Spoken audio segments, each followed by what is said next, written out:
تخيل كده يا صديقي لو انت دخلك دلوقتي 9000 جنيه، يا ترى انت تمتلك كام فيهم؟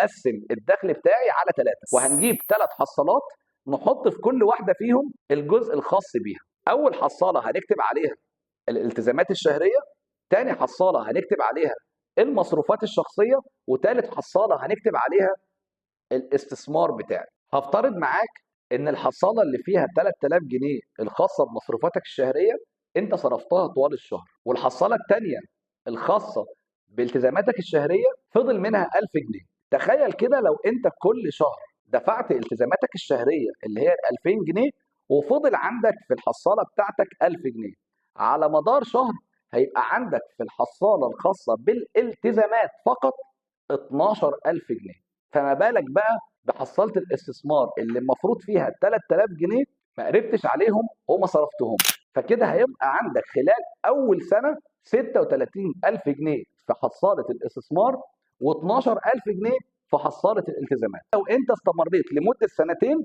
على هذا الشكل هيحصل معاك إن أنت هتكون في الحصالة الخاصة بالاستثمار بتاعك 72000 جنيه، والحصالة الخاصة بالالتزامات 24000 جنيه، ده في خلال سنتين فقط. فيفضل انك انت تحوش قبل ما تصرف.